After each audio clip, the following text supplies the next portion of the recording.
গুনে গুনে করিম ইনশাআল্লাহ।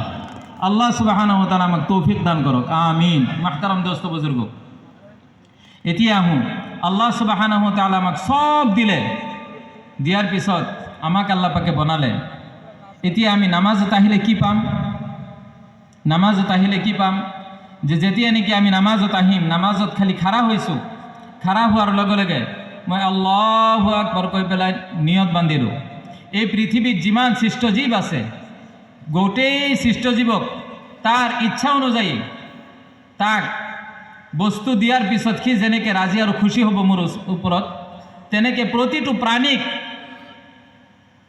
আল্লাহ সুবহানাহু ওয়া তাআলা খুশি কৰাৰ বিনিময়ত যিমান সওয়াব দিলেহেঁতেন এজন ব্যক্তিক, যেতিয়া নেকি বান্দা আল্লাহৰ ওচৰত আহি আল্লাহ সুবহানাহু ওয়া তাআলাক ক'ব, আল্লাহু আকবার কৈ তাকবীৰে তাহৰিমা বান্ধিব, তাৰ আমল নামাত ইমানখিনি সওয়াব দিব। সুবহানাল্লাহ।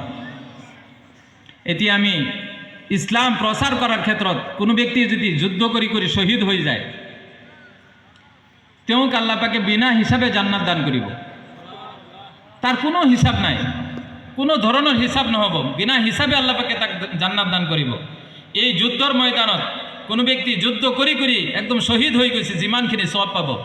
সূরা ফাতিহা যদি কোনো ব্যক্তি এই নামাজরত অৱস্থাত পঢ়ি থাকে, আৰু কোনো ব্যক্তি আমি মুক্তাদি হিসাবে শুনি থাকোঁ, সমানে সমানে সওয়াব আল্লাহ সুবহানাহু ওয়া তাআলা আমার আমল নামাত দি দিব। সুবহানাল্লাহ। পঢ়িম নামাজ? কোনে কোনে নপঢ়িম? নপঢ়োঁ? পঢ়িম ইনশাআল্লাহ না? সকলোৱে পঢ়িম। আল্লাহ তুমি সবকে নামাজি বনাই দিয়া, আমিন। এতিয়া মই আল্লাহৰ ৰাস্তাত খুন দান কৰাৰ ক্ষমতা আছে জানো? এক বড়ি খুনেই নাই আমাৰ হাতত।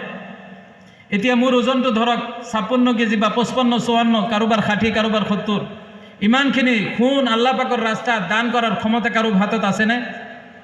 এই মজলিছত মোৰ দৃষ্টিত নাই। আছেনে? প্ৰাইম মিনিষ্টাৰো নোৱাৰিব।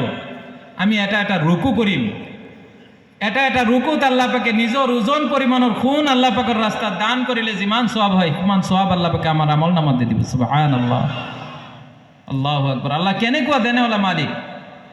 এতিয়া আমি গৈ পেলাই কৈ আছোঁ, সুবহান ৰব্বিয়াল আযীম। আল্লাহ পাকে আসমানি কিতাব কেইটা নাজিল কৰিছে? কেইখন? তৌৰীত, জবুৰ, ইঞ্জিল, কোরআন। এই 4খন কিতাব কোনো ব্যক্তি যদি নেকি প্ৰথমৰ পৰা তিলাওয়াত কৰি কৰি শেষ কৰে, যিমানখিনি সওয়াব হ'ব। এই 4খন কিতাব একেলগে তিলাওয়াত কৰি কৰি যদি খতম কৰে, যিমান সওয়াব হ'ব, বান্দাই যেতিয়া নেকি রুকুত গৈ পেলাই সুবহান রব্বিয়াল আযীম কৈ থাকিব, তাৰ আমল নামাত আল্লাহ পাকে সম পৰিমাণৰ সওয়াব দি দিয়ে। সুবহানাল্লাহ। এতিয়া আমি রুকু কৰি কেনেকুৱা গৈছোঁ আৰু উঠিছোঁ,